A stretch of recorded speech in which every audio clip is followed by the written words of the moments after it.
dilalka bareerka oo ay geysanayaan ciidamada dawladda Soomaaliya waa mid caado iyo dhaqan ka noqday gudaha magaalada Muqdisho iyo sidoo kale deegaanada ku teedsan dadka u dhuundaleela arrimaha sharciga iyo qawaaniintu waxay qabaan dilalkan inay yaraan lahaayeen haddii askarta wax disha gacanta lagu soo dhigi lahaa dabadeetana maxkamad la soo taagi lahaa falalka aan tabino midka kale aad ay uga naxdin badan yahay daqiiqada ka hor qaybo kamid ah degmada Shangaani gaar ahaan meesha caanka ah loo yaqaano Ceelgaabta waxaa ka dhacay fal aad u naxdin badan ilaalada gudoomiyaha degmada Shangaani ee gobolka Banaadir ayay wararku tilmaamayaan inay si bareer u dileen oday waayeel ah falkan oo ka dhacay iska Ceelgaabta degmada Xamarweyne ee gobolka Banaadir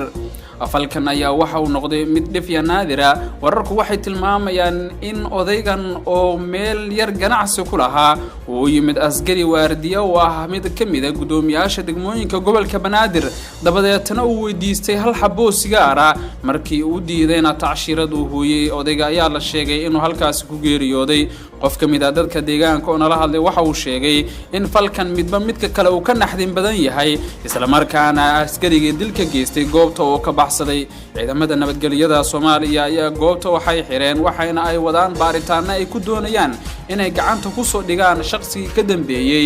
dilka loo geystay odaygan waayeelka ah shacabka Soomaaliyeed ayaa arrin la yaab leh waxay ku noqotay falkan maadaama dilkan uu u dhacay si bareer ah dabadeetana uu geystay mid kamid ah ilaalada gudoomiyaha degmada Shangaani ee gobolka Banaadir